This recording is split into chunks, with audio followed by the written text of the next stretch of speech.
all right. Well, everybody knows we normally start between 6:20 and 6:30, but somebody told me it's a horrible accident on 95, and people having a difficult time getting around. Some of the people that made it in said it was terrible, so we tried to wait a little bit longer to give folks a little bit of time. I'm going to tell for the people that were here last week, it's funny. We remember I asked at the end what we should do, and people said they wanted this, and none of those people that said they none of the ones that said they wanted this topic showed. I said, you got, boy, I'm going to remember that when we talk next week. But I want to let everybody know what this is. If you're not familiar with where we are now, it's a program we have called Chopping It Up with the Genie. I'm Irritated Genie, and we do this every week. Every Monday, we talk about different things. We have different people to come in to talk. And we always start by thanking Everlasting Life. Can we give a round of applause for the restaurant allowing us to actually come here and discuss issues relevant to black people? We tell people all the time, every time we come, there are not very many places in the Washington, D.C. metropolitan area where you can come and have genuine dialogue about what's going on in the black community here and around the world. They're open their doors for this type of dialogue. So we want to thank the owner of the facility, Dr. Brew. Can we give him a round of applause as well? We want to thank Dr. Brew for opening up his doors and doing it with the fantastic staff. And we want to tell everybody, you want to come, delicious vegan food, 9185 Central Avenue, Capitol Heights, Maryland. So you want to come on down and check it out when you get the opportunity. So I want to go ahead and jump into it. We normally go through a lot of things, but I want to jump in because people have been waiting patiently. We were talking last week about interracial relationships, and we came to the conclusion that the best solution is the black man with the black woman. Is that what we concluded last week? All right, so this week, at the end of it, I asked everybody, what do you want to talk about? And people were like, we need to talk about religion, or we need to talk about, I was like, I don't want to do it. No, we got to do it. We got to talk about it. I said, well, we're not going to have no session beating up on nobody's religions or any beliefs like that. I said, but we can talk about African spirituality and what it was like before we had the modern religions. So we got some honest dialogue. So everybody said, that's it, we're going to be here. And we got a nice crowd here now, but all of the people that said they wanted it, now I'm waiting for one of them to come in. But with that said, I want to let y'all know we got something special today. Of course, we have all of our One Horizon products up here, but we also have my brother Chester here. This is our brother who is actually going to be our instructor for the Warner Horizon Gun Club. Let's give him a round of applause. He is a professional, so we will make sure we will know how to shoot straight. Exercise our set. We're going to be number one in exercise and number two. We're going to be the best in exercising our Second Amendment right to the Constitution. Also, our brother is not only in law enforcement and have the actual training to give us the best training we can get, but he's a jack of all. What they call a Renaissance. Y'all remember they used to call him Renaissance man? A Renaissance man. They do this brother actually sculpts some of the nicest stuff. I don't want nobody to try to touch it, because if you try to touch it, I'm definitely gonna get the money out your pockets. But these are actually handmade by our brother here. Shows you who he really is, and he makes these things from hand carved. And I told him come on out so he can sell. So we want you, if you're at home, you can see this. I mean, there's some. Oh, that's right. You want to see who we got? Tahuti here? No, we got Haru. You want to see Haru? You don't want to just hear about it. Some of the nicest. You come up and check out the pieces. They're very, very, very, very nice, and we want to definitely support our brother. We definitely want to encourage brothers and sisters to take their talents and contribute it to our people. And we want to have spaces like this where we can actually do what we're doing here today. So please come up before you go and take a look. And we may take a break in the middle before we do question and answer. It's going to be a little bit different than what we normally do. And I want to remind everybody, too, from 2 to 4, we have our radio programs each week, elifemedia.net. Check them out, please. We also have 6 o'clock. We always have our Chopping It Up special sessions like we have right here. 9185 Central Avenue. We have our DVDs available here as well. We also, Tuesdays through Fridays, and the first Saturday of every month, our sister Al Malik is here. And she has some of the finest jewelry that you can find. The sisters can't stay away from that table when they walk in the door. Like we say, the first Saturday of every month is a big bazaar. You come in here, there'll be about 20 vendors in here selling everything, massages, oils, lotions, all handmade, everything black, primarily black vendors. You'll really enjoy it. Also, we want to encourage people to come to Everlasting Life when you're in town. And if you're looking for your own live stream radio TV program, you can get it right here in eLife Media Studio. Just come on out to the facility, 9185 Central Avenue. You can get your own program, work with them as well. We also want to let people know that if you are in the local DMV, that we have what we call straight black gardening. We were talking some time ago on the sister, the mother of one of the brothers that was up here doing the lectures and speaking to our people, doing the forum. She said, look, why don't we go back to growing our own food? And we have actually done that in the DMV. We've gone around, we've figured out how to do it. We got natural seeds, organic seeds. We're going around in the local region. If a person is, if you're black, you're straight black and you're proud, and you say, hey, look, I want a garden. We will come out. All you got to pay for is the dirt and the wood. We do the labor. We pick it up. We do everything. Bring it on out. And you just pay for the cost of it and everything like that. No fee or anything like that. And we sometimes, like we did in one brother's house, we brought the youth out. We had 7-year-olds. You see right here, actually out there helping us put it together, drilling holes in the wood and learning how to grow our own food and gardens in this area. So that's a program. Anybody interested in that, just let me know. We also have Liberation at WarOnTheHorizon.com. You can email us and tell us, hey, I'm in the DMV and I want to be part of that. You can do that. We just talked about our War on the Horizon Gun Club. It's going to be coming in September. We're going to be trained in how to properly exercise our Second Amendment right to the Constitution. And lastly, in terms of our announcements, our 3rd annual Street Black Pride Movement Convention, Saturday, August 19th, Sunday, August 20th. This is the 3rd one. This is the first one that's free. It's going to be right here at Everlasting Life, 2 days in a row. We're going to have speakers from all around the country coming. And we're going to have, it's going to be very informal because we have this facility. We don't have to rush. We're going to have a wonderful time, play some videos. We're going to talk. You'll hear from some very powerful people around the country. You're going to really enjoy it. And it's free. Come on out, get your vegan food, eat healthy, walk on in the door with your straight black and proud family, have a wonderful time. So I'm going to get right into this discussion. And let me just give a slight caveat. This is not, because sometimes when we start talking about spirituality or whatever, it becomes, I'm going to beat up on your religion fest. This is not anything to talk about anybody's quote-unquote religion. And in fact, what we're going to talk about today is just from my old humble experience traveling the world and studying our ancestral story. What we're going to talk about today are some of the spirituality that we had as black people prior to any of the religions we know today. So in other words, we're not talking about anybody's religion or beating up on it, because the reality of it, once we go into it, you'll see what I'm talking about. Once we start talking about these concepts, what you'll find is that embedded in each one of these religions is a bunch of stuff that was taken from us, our own concepts, which is why we're so attracted to them. Sure, there's some things that may not be what our ancestors were saying, but we're going to talk about that and see the actual things that we were doing thousands of years before any of the religions that we know today, and we'll see how those beliefs that we had as African people ultimately played out into some of the things we see today, all right? So I just want to give the proper credit and respect to my teacher in terms of everything Kemet is the master teacher, Asher Kwesi and Sister Mary Rakwesi. Can we give them a round of applause? As we speak, they have so many people, black folk, that they take back to Kemet. Not only are they in Kemet right now with a group of, I think they probably got 80 people or more, but right after that group, they're 15 days there, the next group is flying over too.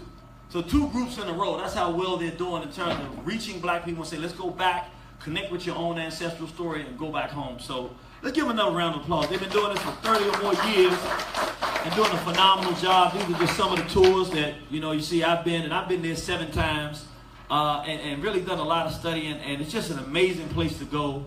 We see the marriages that we have there. Every time I've been there, there's been a marriage. 2 black people say, I want to get married, but I want to do it back there where my ancestors were. Let's do it like they did it, and that's exactly what we do. And we kind of go through the ceremonies and see and get a semblance of what it was like when we were on top of the world, when we loved each other, when we respected each other, when we had our natural look, and we felt good about how we looked and who we were.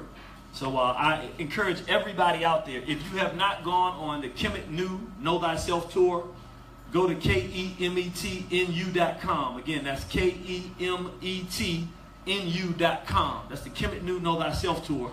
You will absolutely, it's the trip of a lifetime. Anytime a black man go back to the same place 7 times and don't switch it up, you know it must be a fantastic trip.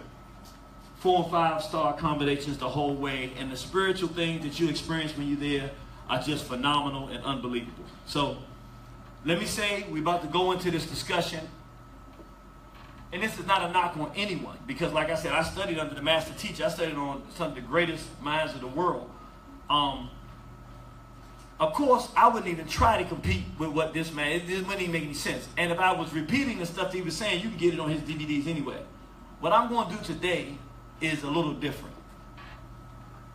Whatever the ancestors wanted to speak to me for going to Kemetic 7 times and doing the research and study and everything like that, for me to see, which everything that I see and the way I understand things is, I understand them as they are relevant to the world that I live in. That's just how my mind works.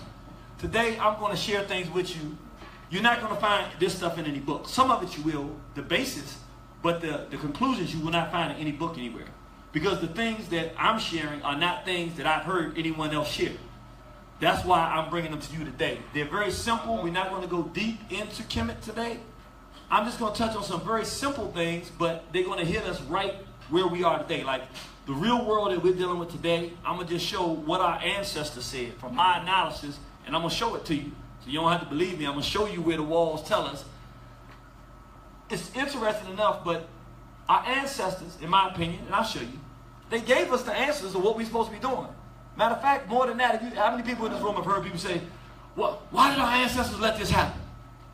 If nobody's ever heard that. If we rule the world, how do we fall? How many people have heard that? If we rule the world, how come we in this, right? We've heard that. They actually gave us the answers. And so I'm going to share some of those answers with you that you are not going to usually generally find in a book anywhere. This is stuff you can go through all of the Kemet and you won't hear, but it's right there. And you'll understand why you don't hear it anywhere else as we have this discussion. Or not many places. I found that I can say you won't hear it anywhere else. That might not be 100% accurate, but at any rate, let's jump into this. The basic principle that our ancestors said that we were supposed to understand and be living towards is know thyself. I'm going to say it again. What our ancestors said is, in order for you to be able to relate to anything around us, and we were studying our own people, we said the key to it is to know the self. Who are you? What is your purpose? Where are you supposed to be going? That is something that a person can spend their entire life trying to ascertain. Who am I and what is my purpose? And so our ancestors said it is critical for us as individuals and as a race of people for us to know who we are. Because they said if we don't know that, anything else we think we know will only confuse us. But once we know ourselves, we will then know how to relate to everything around us. Everybody with me? So, I'm going to talk about a couple of things that are critical. If we're going to talk about Kemet, even a smidgen of the discussion, we got to talk about two basic concepts. One of them is called the Ka. We use the word spirit today. It was called the Ka. And it was depicted, you see those hands up there like that? Look like almost like a field goal pole. That was called the Ka, the spirit. Now, what were our ancestors talking about when they were talking about the spirit? This is what our ancestors said. Look, when I talk about a person, this is very important for me to mention too. We were only studying ourselves. We were not talking about any other race of people. We were looking at black folks. We were looking at our own history. We were looking at how we operate. And this is what our ancestors said. The physical thing, when I'm looking at each other, that's a physical shell. The real person is something that's unseen, that's inside of this shell. Meaning, our ancestors said that this physical body was just like a dress. But what was the real person was your ideas, your courage, your wisdom, your strength, your anger. Those attributes that make a person, that is the real person. So our ancestors said, yeah, it's important to take care of the physical body, but the most important person in us was not the physical one. It was that thing that gets you up in the morning and says, oh man, I feel good. And somebody else says, I don't feel that good this morning. Why? I don't know. The person that complains, that is part of their spirit. It's just something that drives where they go, how they do things. That was the spirit. And our ancestors said that that was more important to study than the physical body. Because all the physical body was a house for the spirit. Is everybody with me? Does it make sense what I'm saying? So that was one concept. In the modern context, if you want something with the European world dynamic to compare it to, when we were saying spirit, it would be similar to what Europeans would call the personality. You understand what I'm saying? His personality, you know, that person's a brave person, that person's a quiet, timid person. The personality would be what Europeans would call it. And if you're talking about the spirit of African people, when we studied the spirit, the study of that we call it spirituality. How do the real person, not the physical, but how do people make decisions? What drives our communication with one another? Today, it's called psychology. So they say, you know, what makes a person do this? So in the European world, it's called a personality and psychology. But for our ancestors studying us as African people, we talked about the spirit, the real person. And it led to the study of what we call spirituality. Now here's another one, and this is where it begins to get, I hope it gets interesting. It was called the Ba. And I want everybody to hear this. It's very important. It's very important.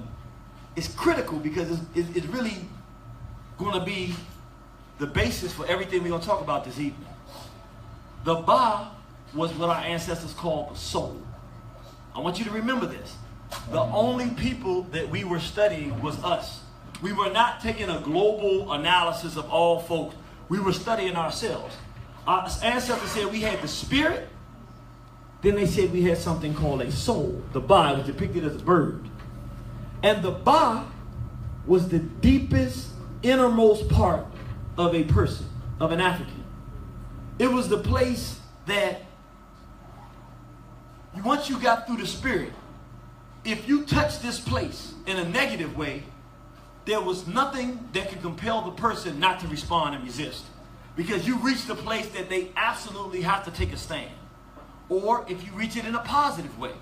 If you're a man and you reach this woman's Ba, her spirit, she can't not be with you. She's got to, even if she wanted not to do it, she can't, because you reached the deepest part of her and she doesn't feel complete without you there. Or the same for a woman. If you reach that in a man, he's like, man, I don't know what it is about this, but this particular woman, I don't even want to get up in the morning and she's not there. I gotta find her. I gotta have her. That was called the Ba. What is relevant about the Ba that's different from the Ka? When we talked about the Ka, and then we talked about that as the African principle, we could relate it to something called personality in European. But as it relates to African people, when we talk about the Ba, there's nothing to compare it to in the European culture. In other words, again, I want you to hear this because it's very important. When we were coming to the conclusion that there was a Ba, we wasn't thinking about it like this, but it was only other black people around. So that thing that we identified, that we called the Ba, there was a soul that would refuse to allow certain things to occur, or that will pull you all the way in and jump in and lose your mind if you reached it. That was something that we had. It created a certain level where you couldn't go below a certain standard. That was us studying us. We never looked at no other race of folks to see they have it. We might assume they have it, but that was only us studying ourselves. In the European world, there is no such concept. In other words, you heard our people say, man, they ain't got no soul. You say, well, they ain't got no soul. That's not actually just a saying. The thing that our ancestors were talking about that we had called a soul was not something that we had studied Europeans or Asiatics or anybody. We was only talking about ourselves. Of course, you assume everybody's like you, right? You a person, you walk around on two legs and you do stuff, so you assume, well, if it means some other folks, they similar. Not the case.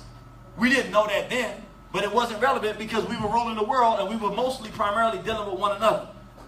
And so in the modern context, to this very day, if you look at the behavior of Europeans in the conglomerate, they still don't have a soul in terms of what they won't do. But there's something that we have in the modern context that one of our great teachers has taught us that is a modern day expression of what we would call the Ba. Does anybody know what I'm talking about? For black folks today, what it would be called? I wouldn't say conscious, but that's a good. Conscious goes into the spirit, but that's good.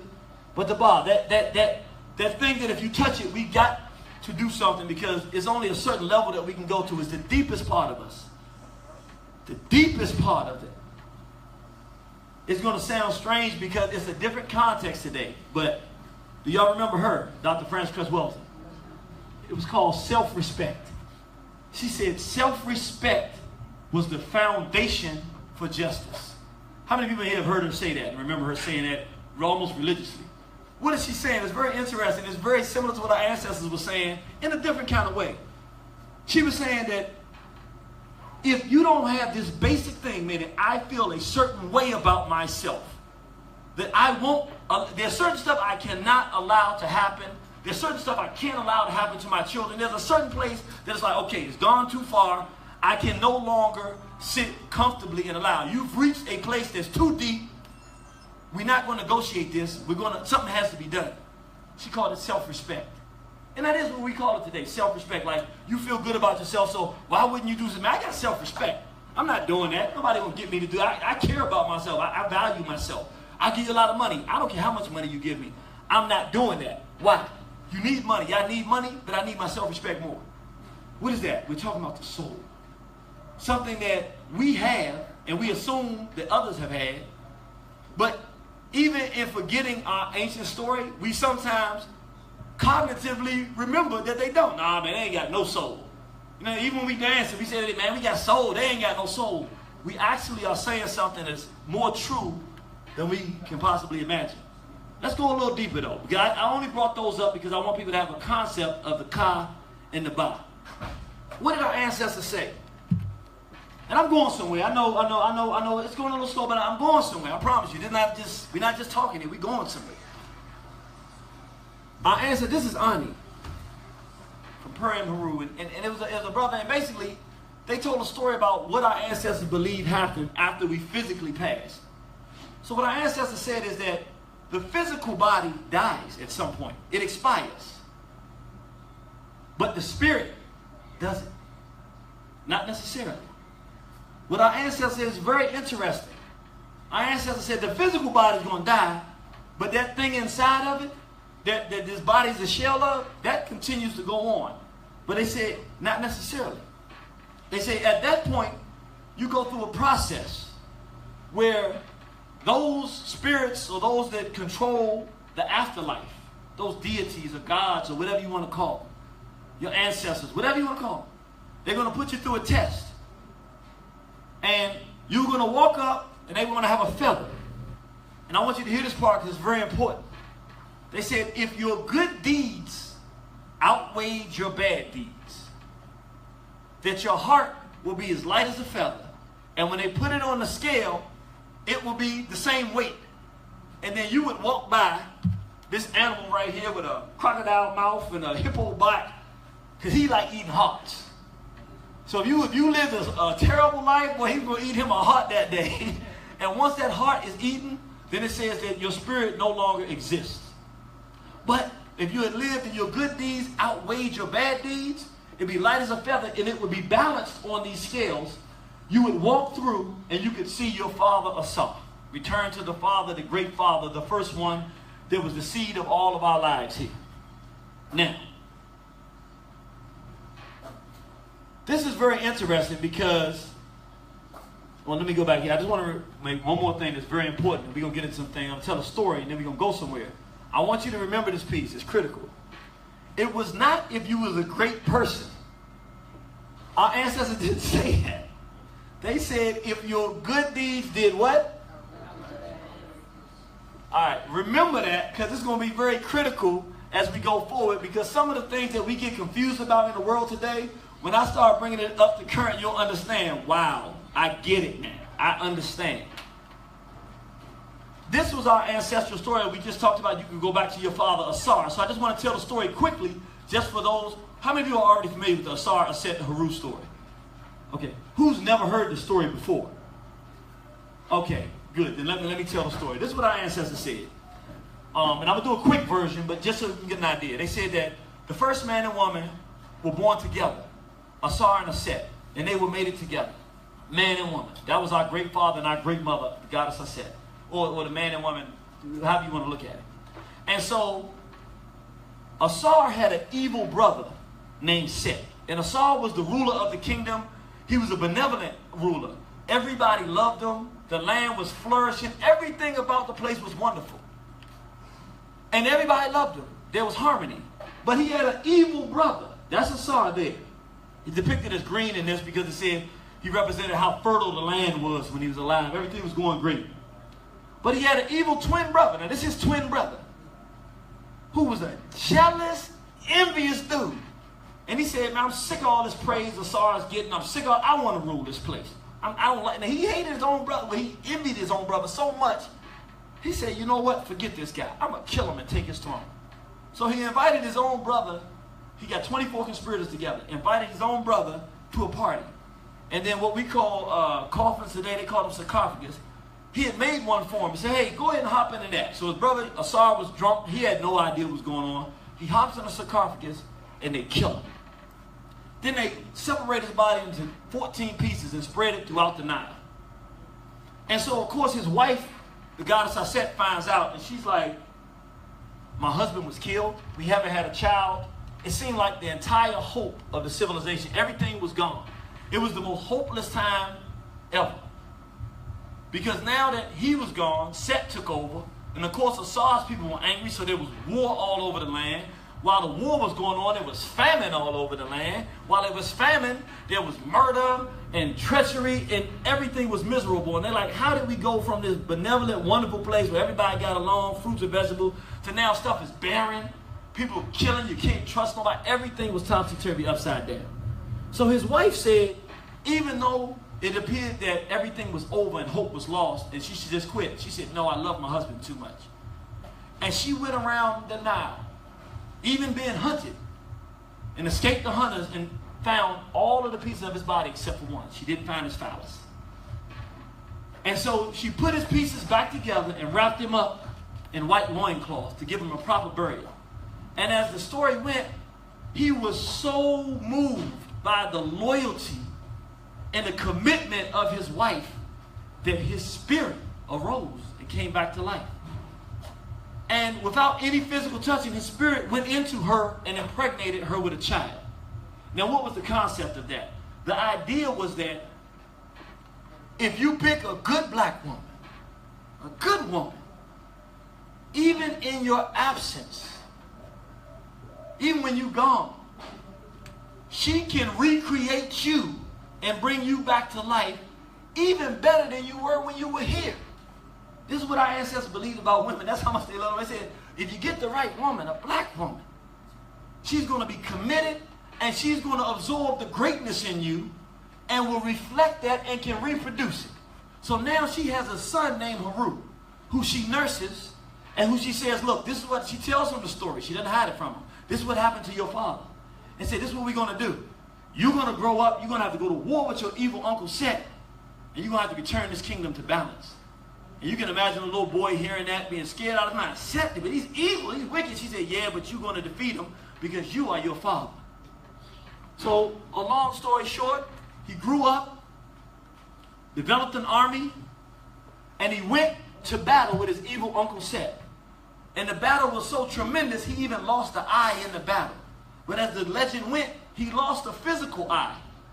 But because he saw the purpose of the fact that he had an obligation to restore the kingdom back to balance, to give his mother back a comfortable place where she could go comfortably, that he had to be his father's son. And he had to free the people from this tyranny. Another eye opened up. His capacity to see everything that was going on in that battlefield, to know the next move his enemy was going to make. And even having lost the physical eye, he now had a broader type of sight because he knew what his enemy was going to do before they did it. He knew what he needed to do to be effective and defeat him. And he went with one eye through the end of the battle and won the battle. When he won the battle, the people were cheered. They said, he is the hero, Haru. That's where we get the word Haru from. His name was Haru. He was the hero. He was the savior. The one that comes in a time of misery where we believe that there's no possibility of a better day. And he saves the day. Now, he was depicted as a falcon. Why a falcon? Because early in the morning when our ancestors walked outside, they saw the sun rise. And what rose with that falcon? With that sun. It was the falcon. And they said every night when it gets dark, that represents a time of misery or hopelessness where you feel like it can't get no better. It's done. It's over. I quit. But they said if you just hang on, every morning they would see that falcon go up there with that sun and say another day is coming. Now again, hang on with me because I promise you it's going to get somewhere. We're not just talking. This was our story. And the real hero in it, yes, Haru was the final one to win the battle and resurrect to become his son of his father and the ruler of the land. But the real hero was the black woman. Because she was the one, when everything was hopeless, that held on, put the man back together, through producing a child that became even more powerful than the original father that started. So she was the real glory of the story. The one that really held on because the man was physically gone. But as long as the black woman was there together, we won. Now I'm going to go back to something because it's very important. We're talking about ideas. Our ancestors said, did they say you, in order to go into the afterlife in your spirit to go, that you had to be perfect? Did they say you had to be a great person? They said that your good deeds had to do what? Outweigh your what? Your bad deeds. I'm going to call it, I've never seen it before, I'm going to give it a term. I'm going to call it the 5149 principle. People in business know what they're talking about. If you own 51% of the company, you have what they call controlling interest, right? So even though you don't own the whole thing, you don't get all the profits, you can make the decisions. It's something very similar. Very important, because this goes to everything that we do out here in the world when we're trying to look at, particularly today, we're trying to understand black folks and what's going on and why we treat each other this way. Our ancestors said this about us. Remember, there was nobody else around. It has nothing to do with nobody else.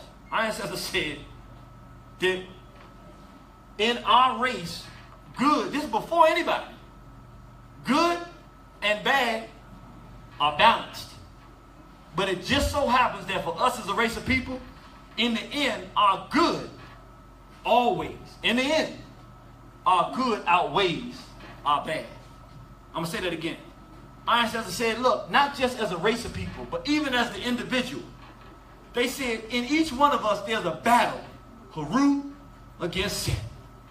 There's the good person that starts off good. Then there's the bad things that come and destroy everything in our lives or make things go bad. Then there's the Haru that battles back. And they said, for the rest of our life, you're going to be battling, trying to make that good overcome that badness so that you can have a positive life and you can be a positive community. They said that this is the reality of the people who we were. We were more good than we were bad. Why am I bringing that up? How many times were we having these discussions? When we first started having the discussions, because we taught in this society to hate ourselves being black. Ends ain't, how many people heard that? Right, that means black people have no value. So we say black, so we hate ourselves, which means ain't no good in us almost. It's like 100% bad. Then we start getting conscious and reading about African history and the glory of our civilization. Then we flip it. We're 100% good. Black folk, everything was perfect back in the day. There was nothing that was ever wrong. We think that everything was wrong. No, our ancestors did not tell us that's not what they said. They said that we was balanced, good and evil, but that we was more good than we were evil. This is the part that we miss.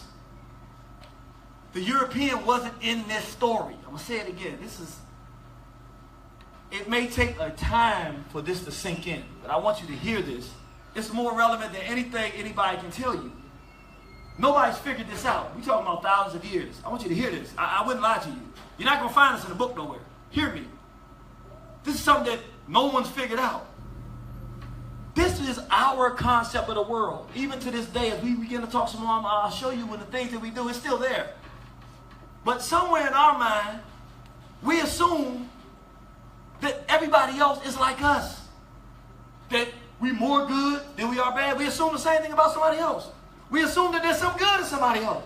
We assume that we can look and see a karma. In other words, we assume that because we like this, that we can just take this map of the world and place it on other cultures, and it's been disastrous for our people. It's absolutely not the case. In the reality, without no Europeans around, our neighborhoods ain't going to be perfect. Somebody going to get out of line. Somebody going to have to step up to the plate and say, nah, that is normal. What is not normal is the fact that we have a group that has no good interest for us comes into play. They attach themselves to that 49. Now we have a problem. Because the bad things that are already in us, those that want to hurt us, can attach themselves to that, and now it's no longer a balance, where it's us being good folks fighting the bad stuff in our own self. Now we have a person who's already envious and jealous, and all they got to do is go grab that person and give them the power to keep all the rest of us down, and now we trying to figure out, oh, people, no, it's just that they figured out. They can be all bad. But we have to understand with us, it's never going to be a situation where all of us going to get along. It was never that way. It wasn't supposed to be that way. That's not who we are. We got good and we got evil. Now, what did our ancestors decide they wanted to do? That 5149 principle, over thousands of years, our ancestors said, we don't like them numbers. We said, we understand that it's always a war between good and evil, even in us. We don't like them numbers. We want to do better than that. And so our ancestors said, why don't we start practicing behavior that eliminates those things that we know are negative, that get us to do negative things, and let's start living a better quality life. So what they did is they said, okay, well then what is the source of evil things? What are the source of this set? What are the source of the evil things that we do? Envy, jealousy, coveting somebody else's wife or something like that, theft, dishonesty. They looked and they came up with 147 principles that they said these 147 things are negative. And what we're supposed to do as African people, we might never get to 100 to get to our Father, Asar, the perfect good. But all the days of our life, we'll do the best that we can. We're going to try to aim for 99. This is major. Because, again, we're not talking about anybody else in the world looking at the world like this. This is how we looked at the world and decided that we wanted to start doing it. So we started reducing conflict because we made a concerted effort to live the kind of quality lives that would reduce conflict and warfare and these various other things, which led to what? Which led to thousands of years of peace amongst each other, relative peace. It was pretty peaceful. If you compare it to the world we live in today, it was absolutely peaceful. Thousands of years. So when you got that kind of time on your hand, you no longer got to be worried about your neighbor because you and your neighbor are working together. You've learned how to communicate. You've learned how to try to not do the things you know could do damage within yourself. You're always bettering yourself. You end up concentrating on other stuff. So what our ancestors start concentrating on. And stay with me. I promise you I'm going somewhere. It has everything to do with everything that we do every day. Our ancestors said, we got time now to study this whole planet. Everything that's going on. How it works. The way it operates. And in doing so, we believe that we're studying Asar, because if we study in medicine how to heal people, is that good or negative? That's good, right? So that's not evil. If we're studying how to grow crops so that we can feed everybody, even people that were hungry, is that evil or good? So now we're focused completely on trying to do the best good that we can. And in doing that, we discover mathematics, engineering, astrology. We start studying. Our ancestors actually started looking at the stars and studying how they were operating. And they found 7 of them. I'm going somewhere with this. Y'all see these pyramids here? Pyramids at Giza's Plateau. How many people have seen the pyramids? And one of them they call the 7 wonders of the world. I want you to understand. We asked the question, why did our ancestors build a pyramid? Anybody know why they built the pyramids? Anybody? Going once? Going twice? Say it again. For the pharaohs, well, I won't use pharaoh, that's a European terminology. For their final rest of peace. Right. The set, Right. we was set. Yes. I bet you. It was the resting place for the suit. But do we know why they built them here on Giza's Plateau? And why they arranged this way? Yes, sir. You can't use nothing that I don't retire. How you gonna? I know, but How you can't use? He gonna look. We talked about it already. He gonna bust out. You can't do that, man. Does anybody know? He's absolutely correct. This was the resting place for the ruler of the land, the Suit. Does anybody know why they were built here like this? These 3 pyramids. As you said, it's in direct correlation with the contemplation. Ah, yes, sir.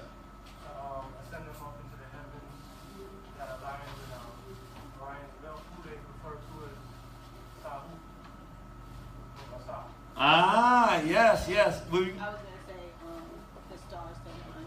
All right, the stars align. Let's see what we're talking about here. This is what our ancestors said. Look, now that we have mastered treating each other a certain way, now that we've gotten more peaceful, now that we're concentrating on higher things, not basic things like eating, we can feed ourselves, that ain't no problem. Not disagreements. We know how to disagree and come to a conclusion and have dialogue. We've mastered these things. We ain't got to do that no more. We don't got a lot of conflict. Now we're saying those mysteries that you can't figure out when you fighting and constantly in conflict, we now can listen and study the Creator to understand creation. Now we can move our minds and our spirits and our personalities on a whole entirely different level. So they built these pyramids, like they said, it was the spiritual center, the absolute spiritual center of the planet Earth. And they built these 3 pyramids in alignment with these 3 stars that are in this constellation. Let me make this kind of simple if I can. Some of our ancestors, the Twa, down in Congo, who had come up into Kemetic, that's where the birthplace of it, they had studied stars for thousands of years. This is very interesting though. I don't have a clue how they did it. They figured and found 8 of them though.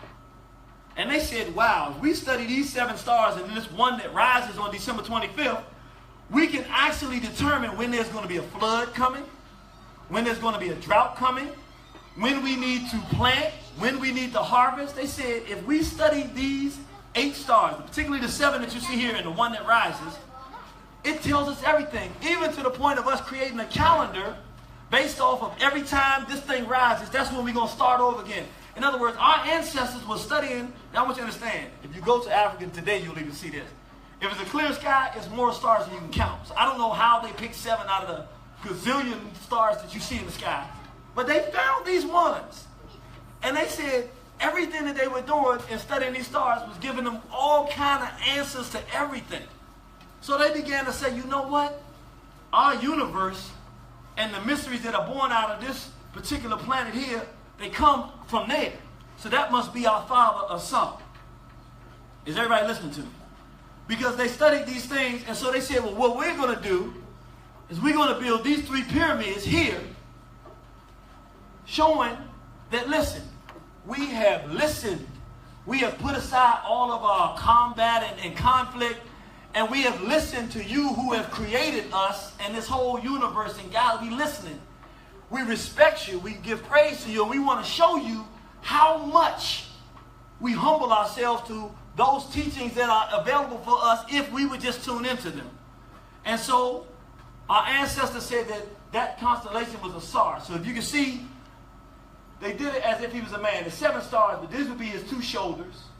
These would be the 3 stars, and it would be like he's got a belt on. You know, you see the karate guys, they got a belt. And then these were at his knees. So those 7 stars, they said that was our father Asar. And these 3 pyramids aligned directly, to the point that scientists today say it's impossible what they did. They say they have no earthly clue how they could have found the spiritual center of the planet at that time and then built monuments of this magnitude. Not just the construction, they don't know how they did that. They cannot do it today.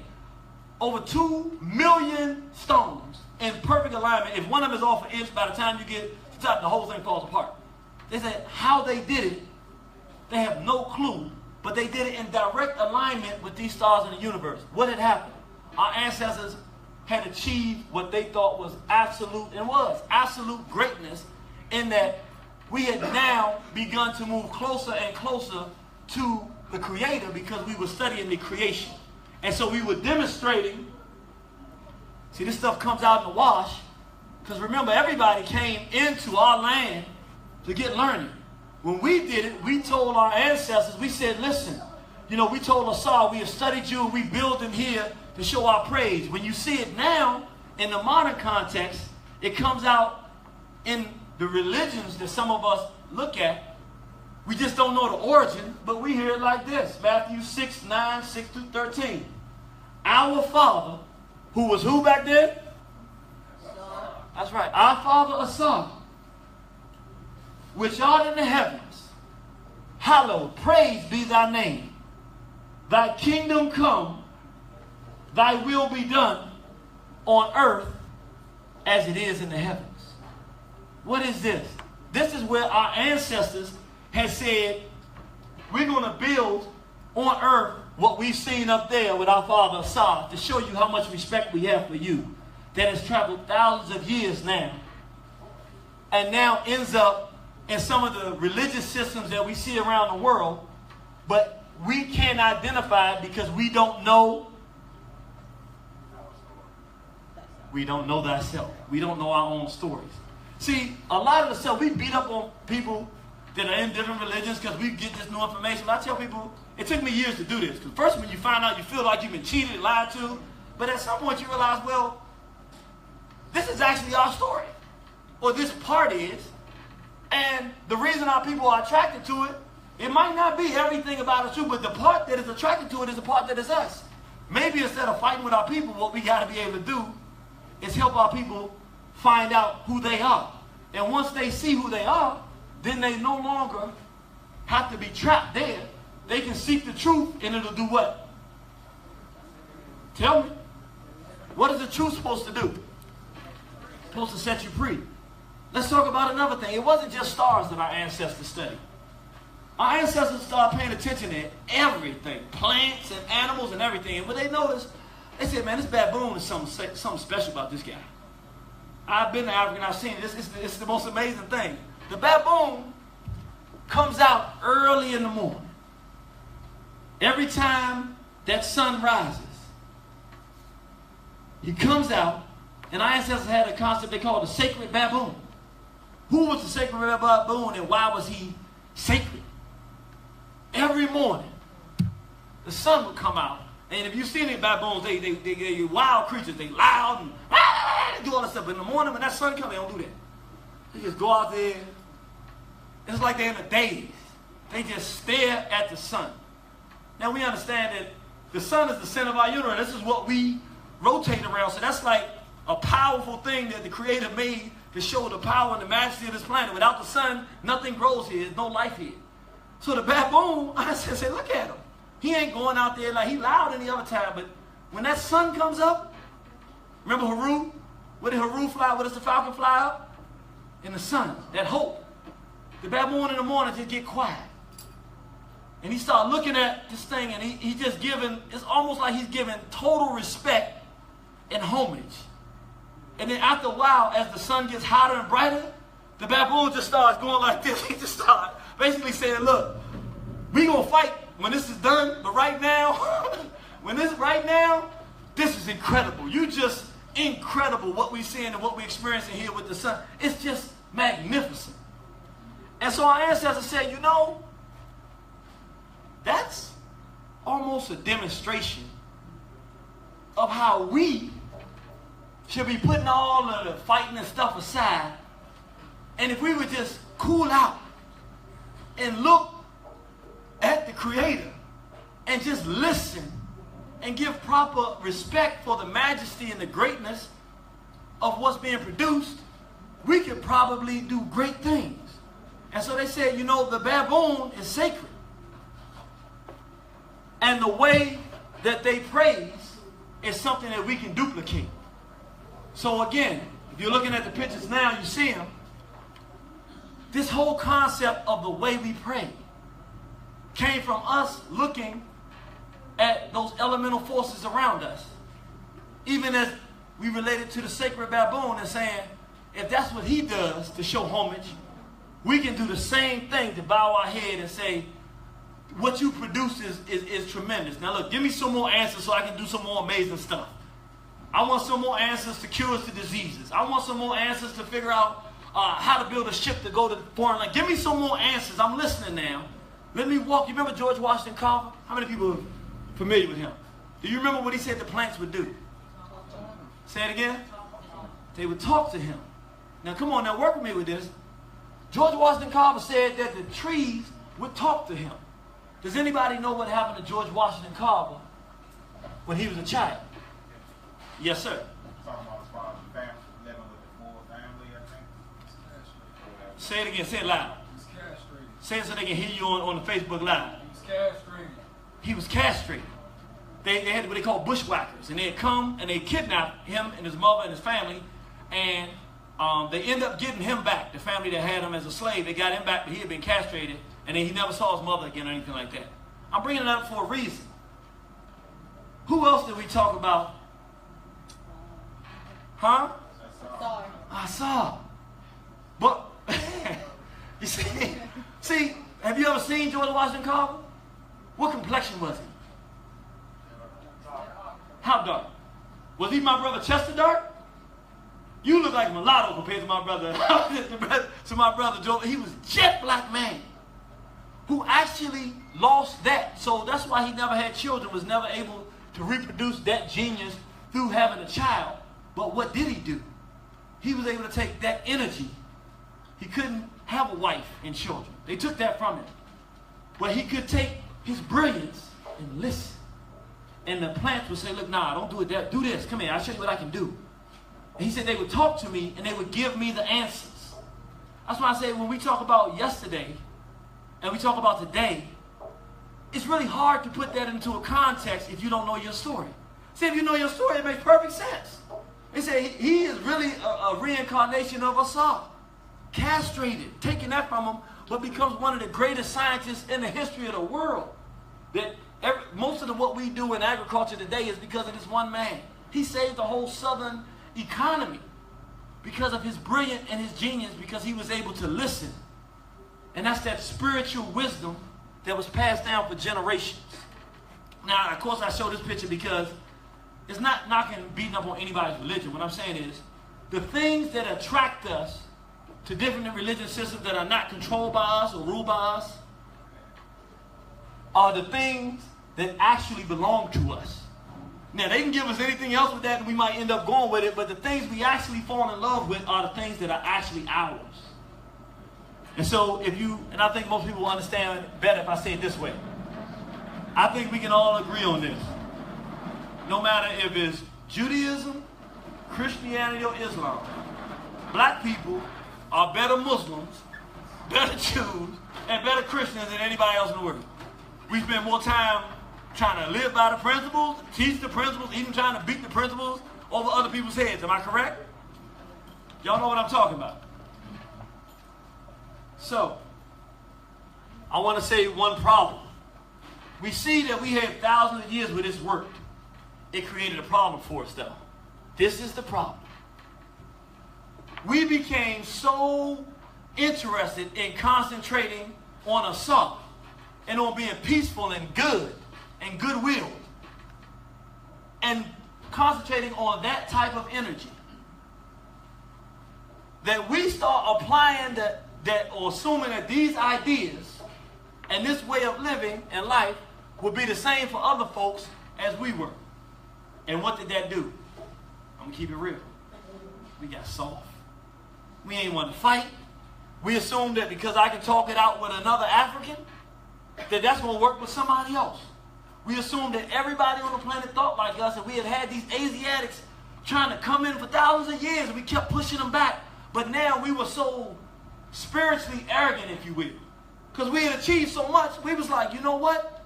Even them, they can come in. We'll teach them and we'll convert them. And what happened? They came in, they learned to smile, because they knew that we like to smile. They smiled. And they started being, pretending to be nice. And some of our ancestors said, they're not us. We shouldn't be doing this. But we got so spiritually arrogant, we would not listen. Because our idea was that good outweighs evil. We didn't take the time to study them like we studied the universe, like we studied ourselves. We never took the time to study them and see, is this true? We just put it on them. So we said, what's wrong with letting them come in and letting us teach them to do better than they've been doing? And what happened? After enough of them got in the right positions, married into the right families, and got enough logistics, they invited an invading army. For the first time in the history of Africa, a major outside influence or other race had invaded one of our great empires. They came in and did things that in a state of spiritual decency you can't even imagine. Who burns a book? Like, there's knowledge in books, or there's knowledge in writing. Who would do that? Who rapes a woman? Who does that? There's many women here. You know, they want family. Why would you do? Who does that? Who rapes a boy? Who even, our ancestors couldn't even conceive of the thing they saw because they didn't have words for it. We began to lose everything. Our language, our culture. Why? Because we were invaded by a group that was different. And now we were enslaved. And now we were forced to do things we would never do. We couldn't protect our women. We couldn't protect our children. We couldn't even protect ourselves. We could not worship the way we would normally worship. We could not trade the way we would normally trade. We couldn't make the same foods. We were just in complete bondage under a completely barbarous group who cared nothing about learning or knowledge or anything. Just destroying thousands of years of information. It took thousands of years to get this knowledge. Just destroying everything. And our ancestors finally built up an army. And they said, we got to get these folks out of here. And it was this man who finally was able to do it. And it's a much, much greater story, but I'm trying to get to the meat of the heart of the matter of spirituality, of African spirituality. This man named Ned Petty Amos. His name was Amos. He went on the battlefield with a cry, never again. Now, unfortunately, we as African people did not keep that promise, but he said, never again will we trust these alien invaders and allow men to be next to us. Never again will anybody come in and conquer us. We fell for it one time, never again. That was his battle cry. And with that, they defeated this group called the Hyksos. They were Asiatics, or what we would call today Europeans, white Asiatics or Europeans. They was white folks, that's the best we can call them. This is our actual paintings that our ancestors do. That's how we know what they look like. These are not like our depictions. This is what the ancestors put on the walls. After they expelled them, our ancestors changed. And this is what I want to talk about. It's really, the reason I went through all of that is because I had to get where we are now. It's so important. When we say, why are we in the condition that we're in today? And why is it that that things are in the condition that they're in? And why, you can sit there. Oh yeah, brother. Absolutely. Yeah, good to see you, my brother. Yes, sir. Our ancestors said, look, it was a terrible mistake for us to superimpose our spiritual constructs and ideas on a group we ain't know nothing about. It was a mistake, and it was not just a mistake because it didn't just hurt us. It hurt our children. It hurt our grandbabies. We let everybody down. And they said, this is a problem. We've been so focused on trying to be good, we forgot that other 49% of our personality, and we didn't know how to use it at the right time, and it got us destroyed. So they began to say, we can never let this happen again. And since we realized there's this innate naivety in us to like, or as my brother Barry always says, we in love, and we're what's the word you use? Fascination for the color of the conqueror. He says we have a fascination for the color of the conqueror. Our ancestors realized this back then. They said this got us destroyed. We're never going to let it happen again. So they said, well, how are we going to change? What are we going to do to make sure? They said, what if it's 20,000 years from now? We don't want a black person to make this mistake. They said, how do we do it? They said, well, we can write it. They said, yeah, but remember, when they came, you lose your ability to read. So it don't work that way. And by that time, they was building pyramids, and it was beautiful. Didn't have a lot of writing on them. They said, no, we got to give a message that is eternal message. That if 5,000 years from now, our children come, and these folks are trying to fool them, we can give them the right message. No, don't just think that you can smile and be peaceful and turn your cheeks and all this kind of stuff. Do not do that. How do we get them to do that? So they began to change the concepts. I want you to look at this. This is the 19th dynastic period, but they started this whole thing in the 18th dynastic period. This is once they had expelled the Hyksos. They said what? This is the ruler in the middle. Prior to these times, generally speaking, it was always a Sa or a Ptah or one of the positive creators, the good deity that we look at to. But what you see here is very interesting. Here's the suit.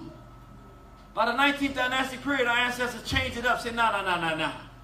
Just because you good and love somebody, you are not suitable to be the suit. No, God don't just love you like that. You got to do more than that. Our ancestors said, on this side, you got to be balanced with the wisdom of Asar, his resurrection and ability to fight for what's right and to do good. Yeah, you got to have that. But on the left side, with your left foot forward, what they call the Nesiam suit, we walk with our left foot forward to trample down evil so that our heart can go forward. In other words, step on out there like this. Come out there with the war first. Then, once everything is cool, then you can come with your good side. Harun can come up and be that good guy, the nice one that helps. Yeah, that's fine. But first, if you got anything in the way that don't look right, like the roaches, you get rid of it. You don't play no games. Ain't no friendly. And it was important to understand this. I want you to understand what I'm saying. This idea that spirituality is all about good is a lie. Our ancestors told us no. Our ancestors said you got to be balanced. We got to keep that 51-49. We said we're going back to 51-49. In times of peace and when we're working with each other in our families and things of that nature, we want to do as much positive interaction as possible. But when we have enemies or threats to our people, we're supposed to crush them to the very earth. And if we don't, our ancestors said if we don't, we do not love God and God don't love us. Let me show you. I know that sounds strange, but during the 18th dynastic period, once they put out the Hyksos, and now this part is completely me. I'm going back to my ancestors and attaching. Again, this ain't in no book. I'm telling you my observation, me going, me studying, me looking at today and looking at yesterday and putting the pieces together. This is my perception. And I think you can go with it because it makes a lot of sense. Our ancestors said it didn't work with just Asar. So they said we're going to go to a new God because it was a new God that we called, well, not a new God. They changed the name of God and the way we saw God. It's the same creator. But during this time, we wasn't trying to build no pyramids. We was being enslaved, brutalized, murdered, tortured. We need to talk to that aspect of God that can help us fight and get these folks out of here. So they went down deep into the Sudan and they came up with a different name and a concept. It was called Amen. Now Amen was different. It wasn't. Amen was the hidden one, the prime mover behind all things. But if you want to know the personality of Amen, Amen wasn't a God that was coming to do something good for you. It's not what has Amen done for me. It's what can I do for Amen. You got to show Amen that you really are worthy of his appreciation. So Amen would be like a merger between Asar, benevolence, wisdom, kindness, generosity. Haru, he's a fighter. And if evil is around, he's going to crush it. And then Set, he's not just going to crush it. He's going to destroy it to earth. He's going to wave it in front of everybody and say, you see what I did to him? Come around here with some more of that foolishness? Going to happen to you too. Amen was a killer. And if you wouldn't kill nobody, I want y'all to hear what I'm saying. I tell our ancestors to change their mind. They said, this nice guy stuff doesn't work. If you want to be the king, you got to have all three. You got to have Asar. You got to be benevolent. Make sure that the women have what they need in society, a social environment where they feel good and the children can be happy. You got to have the ability to fight wrong, which is Haru. But you also got to be like, look, we got to fight this group, but not all of them are bad. Well, we kill them all. Let them sort them out. You know, it's like they've been a problem. We're not gonna waste no more time debating it. Let's go get them. And if you didn't have that 18th dynastic period, you wasn't supposed to be on the throne. Amen didn't love you. So how did our ancestors show us that? First, they gave us the black God out of the womb of the Sudan. Amen, the hidden one, the prime mover behind all things, the one that permeates the universe, that is not seen but is felt everywhere. The power, the black matter that is everything all at once. And it moves in us, that spirit. That's Amen. And our ancestors said, this is how we're going to teach our people for 4,000, 5,000, 20,000 years. Let's start doing a language that's eternal. Any language you write and scribble and everything like that, you can lose it. But it's one thing you can't mistake. And it's worth 1,000 words. What is it? Picture. I said, we're going to change this up. Pyramids was nice. Nah. We building temples. And yeah, you can come and worship. You can do all of this stuff. But before you get into that back room and worship back there, before you learn about the goddess of Set and giving the birth and all, before you get over here, slow down. If you don't take care of the kingdom and protect everybody, If you don't slay your enemies and destroy them, you ain't going to get none of this good stuff in here. Because you're going to get conquered and destroyed, and you can talk all that positive stuff all day. You ain't going to be able to enforce no positive energy. You're not going to be able to treat a woman good because you ain't going to be in control of how she's treated. You're not going to be able to be a father to your children. You don't be able to do nothing. So before you start getting on your high horse or how much you love me, first go kick somebody behind. Go find somebody that you think might be a threat, crack their head open, show me that you really love me because you can keep everybody safe. Once you do that, then we can enjoy the benevolence of the beautiful black civilization, the man hand dancing with his wife, and how beautiful and the grandparents. You can enjoy all of that. But if you ain't done your business to protect that, somebody gonna be in there raping your grandmama. So how you gonna say you know God and you letting somebody rape you? No, you got to stuff. Before, don't wait till they come. In the 18th dynastic period, wasn't about waiting about go get them now. And that's what Amen. So this is the suit in here. And if you can see, these are many different Asiatics. It was white Asiatics, white folk, whatever you want to call it, the invaders. And you see that it was a pictorial way they did it. They just have a bunch of them all next to each other, heads all over, and he got one big smite. And the king is just smiting right through that. See, I'm splitting all of them in half. And who is he doing that to? Who? Well, oh yeah, the Europeans are right there. But he's doing that before who? Amen. The black god, Amen. He ain't say, what can Amen do for me? Amen. I'm telling you, I'm one of your sons.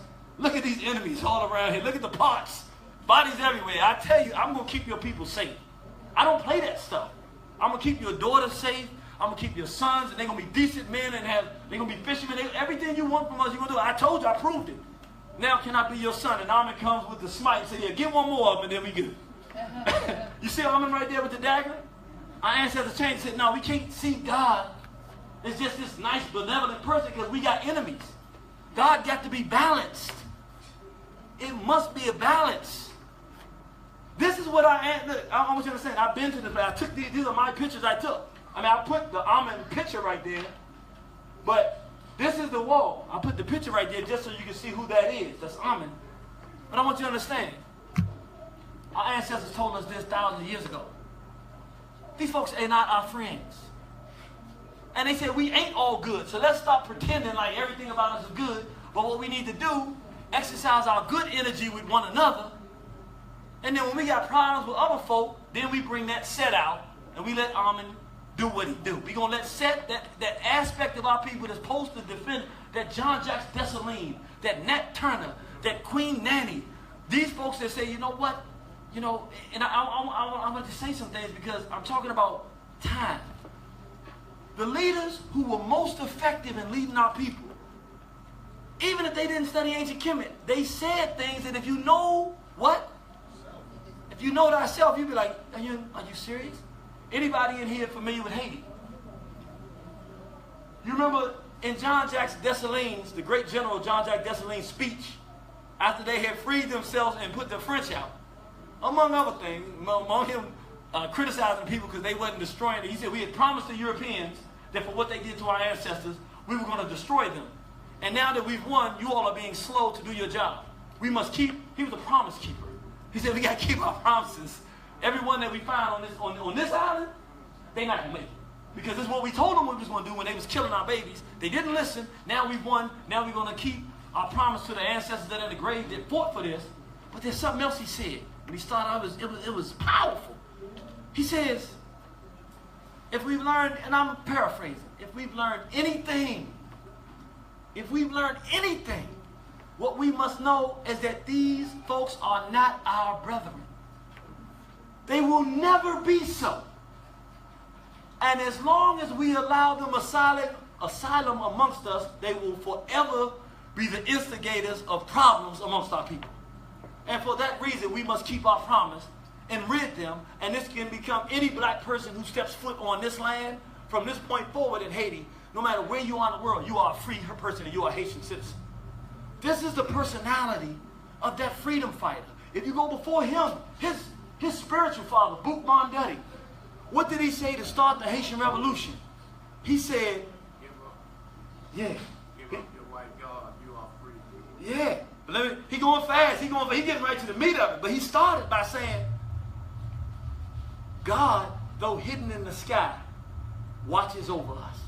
Who is the hidden one? Say it again. Amen. He said he's hidden. He said, our God wills good works. The God of the whites wills them to evil. I want you to hear what I'm saying. This is very deep because it wasn't just words. These are people who won war. I ain't talking about like somebody that wrote a poem or something like that. You know, I'm talking about somebody who started a war, the greatest war in the history of the world, the first time in the history of the world that any people that have been kidnapped and enslaved had freed themselves and become independent in the nation that they had been kidnapped and transported to. It never happened in the history of the world that we know. And now they did it. And how did it start? It started with him saying, these are not our brethren. You know, he said, their God wills them to evil.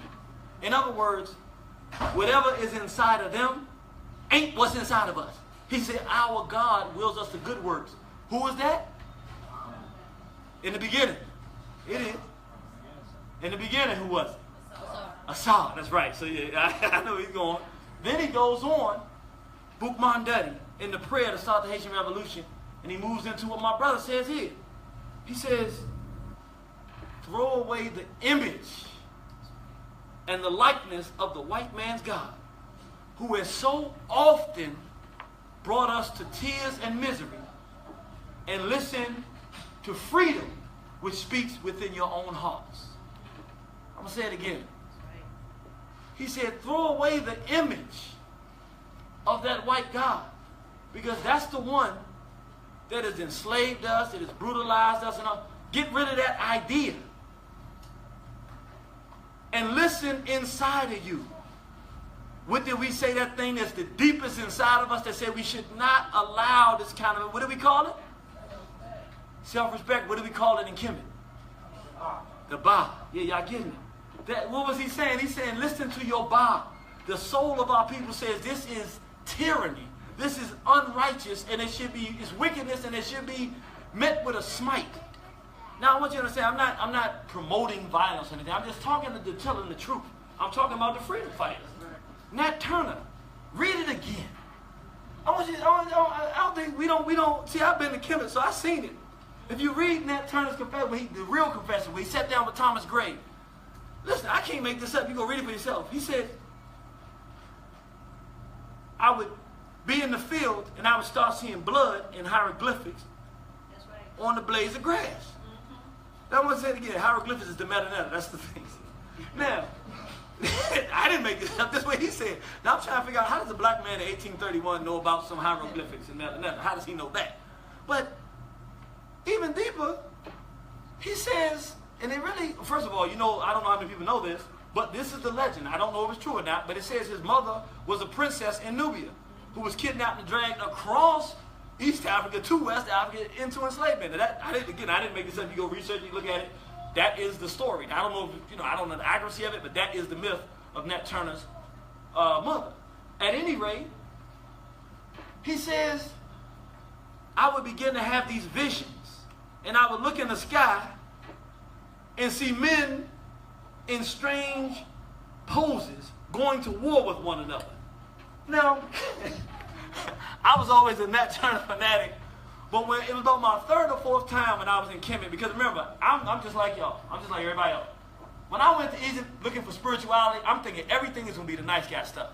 So when I saw all this killing, I was like, this ain't what I was coming here for. I'm in America talking, we need to fight, but I'm like, nah, dude, this don't make no sense.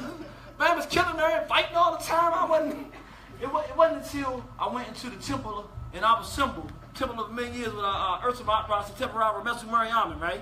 So I'm in the temple with Baba, and Haru is giving, now Haru is the good one, the savior. So I'm thinking he's good, right? You know what I'm saying? I'm likening him to Jesus. I'm like, he's a good dude. So, but he's handing the smite to the king. So I'm like, Baba, they messed up. I'm like, I'll tell them they messed up. I'm like, they messed up. They put the wrong. I said, how Haru gonna be giving? I said, that's to kill somebody. You ain't supposed to do that. And he was like, brother, he said, we didn't have no deities that couldn't fight for us. I was like, dang. And like, that was the first time I said, okay, let me reverse this. So fighting is not bad if you're doing it for the right reason. But Nat Turner said, I saw men in strange poses and images going to battle in the sky.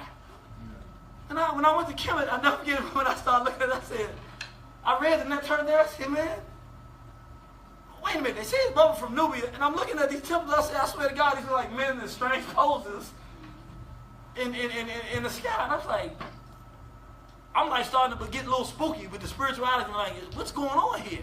He also said, and you would have, I'm not going to go into this part because I want us to have some crosstalk, but there was my favorite king, my favorite suit. Y'all don't know, but I have a Kemetic name. It's Men Kipparatsa Hootie Mays. I earned that name. I ain't do what he did to earn it, but I earned that name. And he was just known, to try to make it simple, he was one of them 18 dynastic period kings. He is the most violent ruler in the history of the world. And thank God he was on our side. He did not have to go to war, he chose to, because he said, I wanted to get rid of any threats that could potentially come to African people, and boy, he sure went and got rid of some threats. But he was just known for cutting. That was the main thing they know for. When you go to his tomb, all other teams have these great stories of, all he got in his tomb was him standing there with a sword, walking down the line, chopping heads off of there. That's all the things. I'm like, God, this dude was serious. But I read the Nat Turner thing, and I remember Nat Turner said, I told them, they'd killed like 10 children or something like that. I told them to stack the bodies.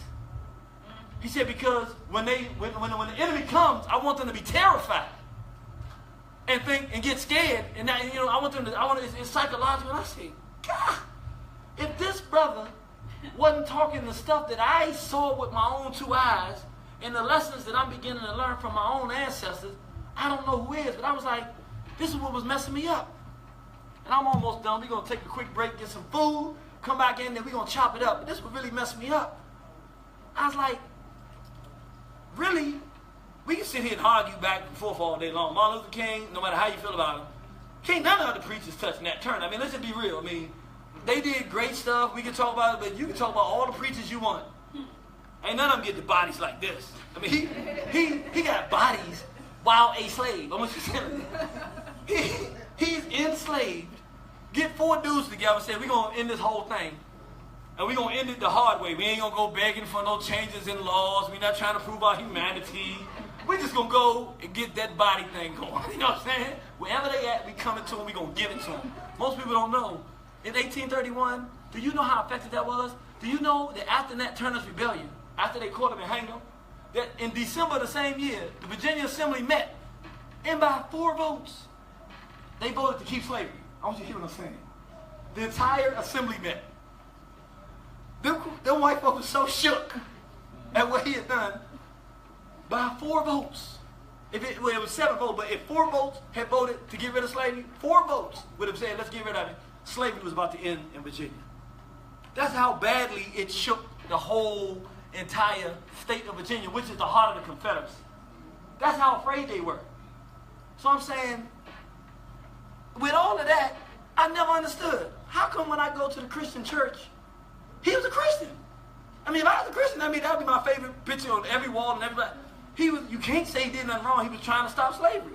You don't have to show what he did. You just put him up there. But I go to Christian churches, and you see all these images, but you never see a picture of Nat Turner. I'm like, he was really, when you start talking about black preachers in the early days, I mean, he is the name. So how you going to be part of a religious system? Here you got a man who was a devout Christian. He was all kind of Christian, you know what I'm saying? He said, I ain't going to be no slave. And you can talk about the religion all day long, but ain't nobody in this room done more than Nat Turner. Yet, I would dare to say, you can go to every church in this country, black one. And yet, really the progenitor of the whole black Christian church in this country, the apex of a Christian preacher, you will not find a picture of the man who did more for us than any other preacher in the history of this country, in my opinion. Would everybody bear witness that you can't think of a black church you've been to that prominently has the preacher of our people, the Christian preacher of our people, adorned on the walls? But you got all these other people. None of them fought like he fought. But you will not see him. Why? Because we have been convinced that religion is the same as spirituality. And it's not. For our ancestors, I want y'all to just come back and just walk with me a little bit. Let's go back a little bit. I'm wrapping up. But our ancestors said 100, look, they were trying to be, they want to take that 51 and hit that 99. They're like, we're going to try to be the best we can. They said, I have not done this. I have not done that. In other words, in order for me to be spiritual, it ain't about no laws I got to live by. And I'm not telling you what to do. If I'm a spiritual person, I am not coming to you telling you nothing. My spirituality is how I'm living my life. I'm saying I haven't done this. And I'm not going to do it because it's the wrong thing to do. I'm trying to live right. That was spirituality. That was the system we lived by. We did not go pointing fingers to say, do you believe it? No, it ain't about what you believe. What have you produced? If what you're producing in your civilization is better than what I'm producing, maybe you got the right answer. We were simple people. Look, if you building better than we building, we got to figure out what you believe, because maybe we can do something what you doing. We wasn't arguing and fighting over this stuff, but even when we just talking about the basic principles, we said, I have not, which means what? Responsibility. Spirituality is about doing something, not believing nothing. It has nothing to do with what you believe. I said, I don't believe this, and I do. They didn't say that. They said, I have not stolen. It's a practical, real thing. I'm not going to do this to you not because of you, but because it ain't right within me. I want to live a higher quality life. Religion changes it and says, we can't live by these 147. That's 2 minutes. Let's just take 10 of them. Y'all tripping over here. We ain't even going to fake that one. That's too much writing. We're going to take 10 of them. And in the middle of kidnapping you and brutalizing you and stealing you from your content, we're going to tell you, thou shalt not do this. And thou shalt not, so that we can control you. And so, if you notice today, with most black people, I want you to really think about it. When we get into the religions, come on in. How you doing? When our people get into the religions, do they go around saying, live in a certain way and wanting you to watch and see how they're living their life and the things that they're producing and see if it attracts you? Or do they tell you, if you don't believe this, you going this way? And the book here says this and you supposed to believe that? What do they do? Do they demonstrate the capacity to resist abuse and lift our people out of this condition and say, this is what I believe and this is how I was able to do it? Or do they tell us that if we don't believe what they believe, then somehow we're bad? Even though we can look at their beliefs and say, well, all y'all believe is the same thing, and all y'all got these nice buildings there, and the communities around all y'all believes is just as destroyed as they were before you were there. And I'm going to go ahead and add another one in, because I know my people, you got the black nationalists and the Pan-Africans. That's right. Well, no, slow down. You black nationalists, you Pan-African, you got all the rightest ideas. You got the best ideas. Well, where can you demonstrate to me them ideas working? Yeah, that's right. No, look, I got to be fair about it. Yes, I came through black nationalism, and I came through Pan-African, and I love God more than anything. And those men at that time, all of them did stuff, but guess what? They did stuff. I'm saying in today's world, who has this belief system that's so magnificent that they demonstrated it to us that they can stop the police from shooting black people that are innocent in the street? Who's demonstrated to us that what they believe is so much, that the creator they believe in is so great, it can stop them from targeting our women for abortions? Whose belief system has proven to be so strong and concrete that it can properly educate black people and give us the same history I'm giving you here that's available to any of us that are in this room? I'm not giving you information not available. It's available. Why isn't it being given? If somebody got the answers. I beg to differ. I say, we've lost our way. We don't know ourselves. Our ancestors never said, we're going to judge you ever on nothing that you believe. Don't even make no sense. We judge you on two things, what you know and what you do. What you know means you can tell me something that is true and I can use it to do something. So you know some information and knowledge is important. They judge you on that. Hey, he told me that if I plant my crop this way, I'm going to get more. And I planted it this way and I got double the crop. What he know means something to me. And the other way they judge you on what you're doing. So you only got to tell me how you got your crop. If I walk out and see your crop is double the crop of mine, you ain't got to tell me that. I say, okay, this dude got what he got. I need to know him. We didn't even go through all of this stuff. So what I'm saying to that is, man, that got me on my soapbox. Matter of fact, Y'all know Brother Barry made me do this, right? But I said, well, first of all, I don't never talk about Kemet. Because again, I try to live by what I believe.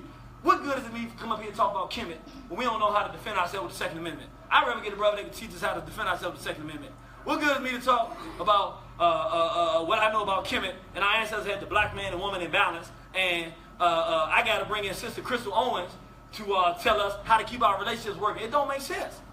If I can't bring that sister in and she can't help us, what good is it for me to be up here talking about Kemet? So I keep that kind of stuff to myself.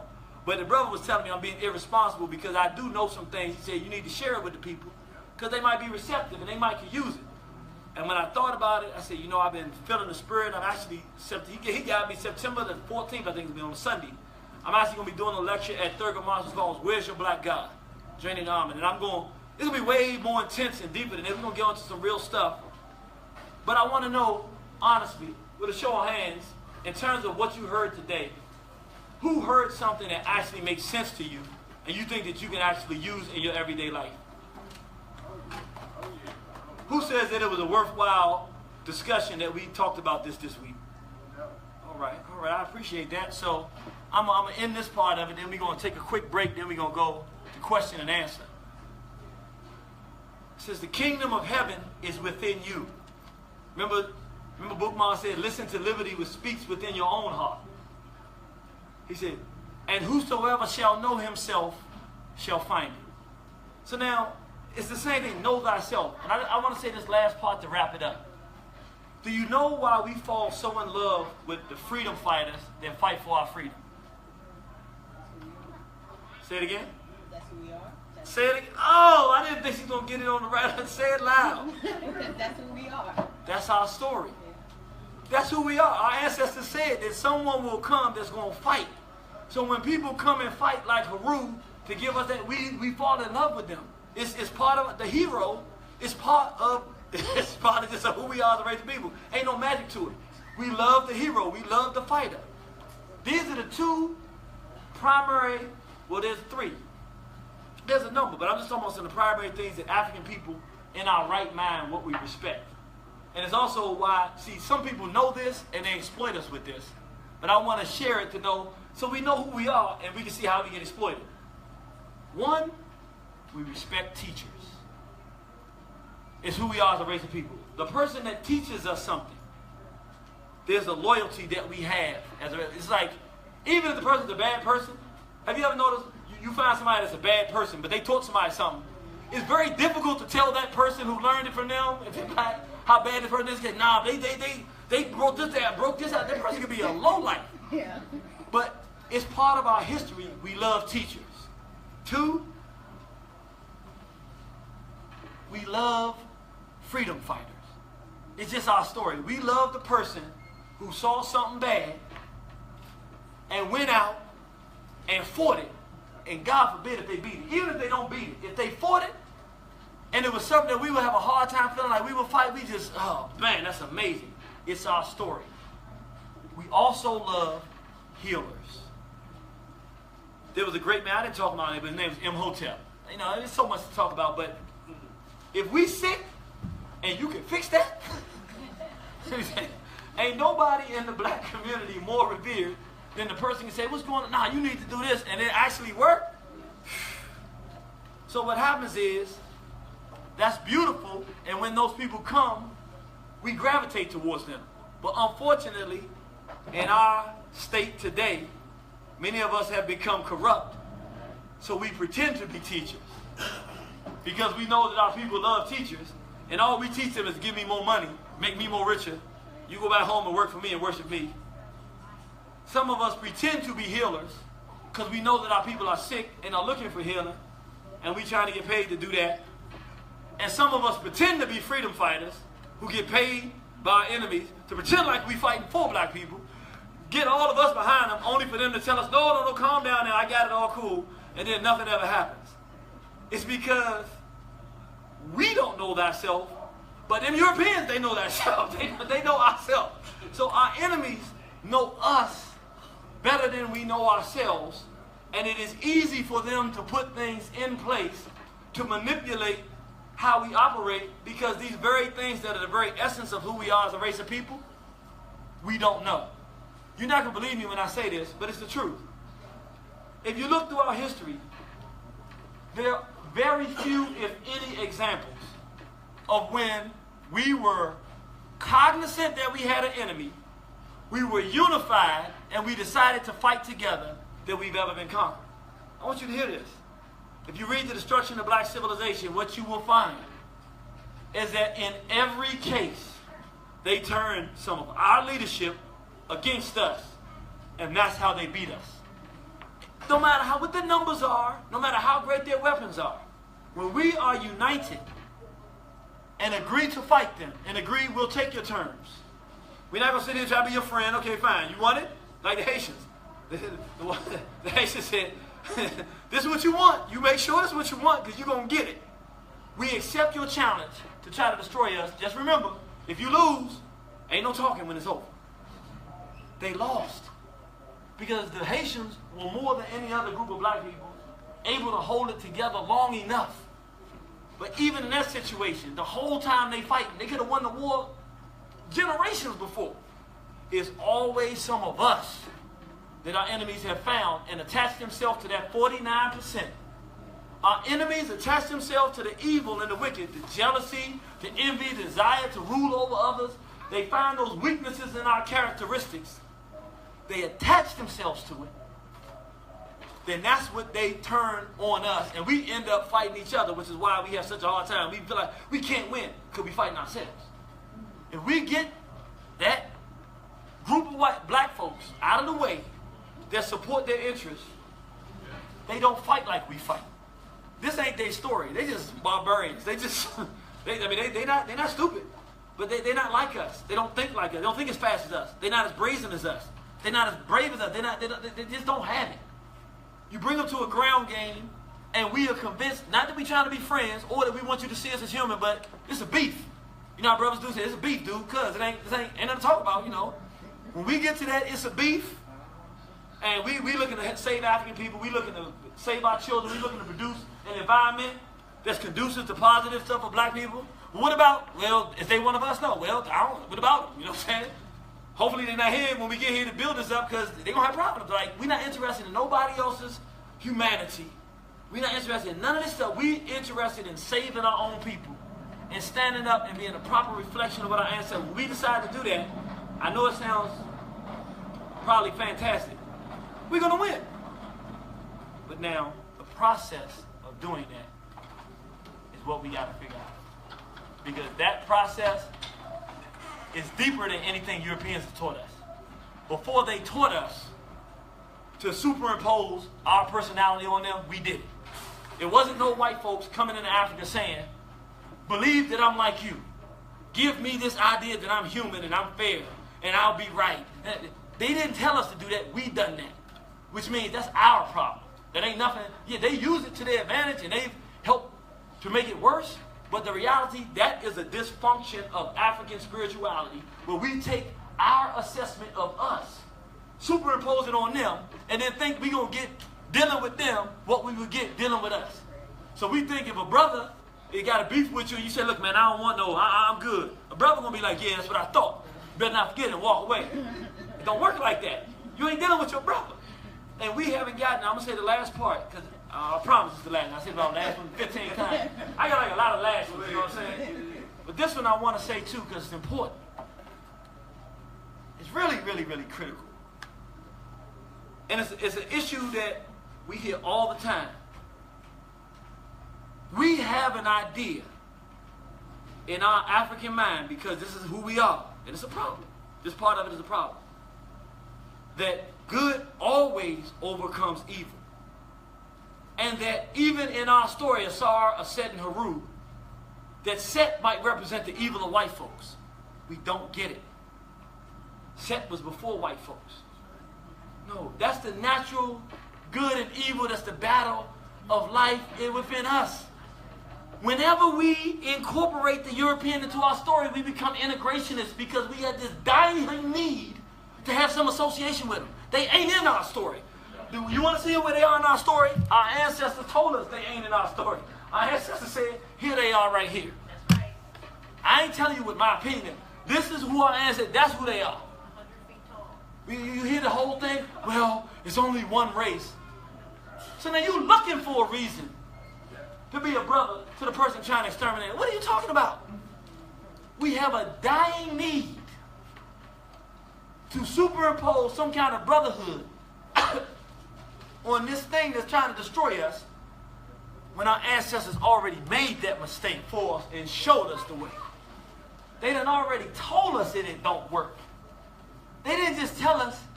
They took the temples where you get married and said, wait a minute, I know you're going to get married. I know you love your husband. I know you love that woman. You can't wait to get that kiss with the princess that, you know, you kiss the bride. I know, but wait a minute. Before you go there, I just want you to remember, you don't get to marry them women if you don't deal with them enemies. You ain't going to have no man worth marrying if you don't raise your sons and daughters to know that they have enemies. And if you make the mistake that we made of trying to intermix and think we all the same, you will be destroyed. This ain't me talking. I can't be, I ain't no construction dude. My son will tell you, he good at construction. He better than me. He's 4 years old. I ain't building nothing. I build your African mind. That's about it. Right here, our ancestors gave us the key to the riddle. They told us what our responsibility was. And honestly, yes, it took thousands of years, but we failed.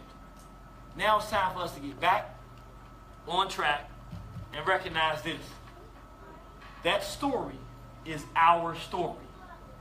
No aspect of it has nothing to do with them. The only thing we need to figure out to do with them is how to get them off of our backs, and that's it. And that doesn't require no friendship. There's no such thing as this humanity stuff that we be talking. We talk about humanity. It's ridiculous. Can I tell you how ridiculous it is? I want you to imagine the wilderness. Y'all seen the wilderness, right? Y'all seen when they show the lion programs, right? With lions and hyenas and wildebeest. Can you imagine some lion walking around talking about, you know, I'm an animal of the field. And each of us, all out here in this wilderness, have to survive. And so we must all be able to get along. The hyena's going, what? Is he serious? And I know that the hyena is supposed to be my enemy. I can love my enemies. The hyena's like that? They say, I love him. Is this still serious? Can you imagine if some fool of an animal start believing that? That's one group that would get exterminated.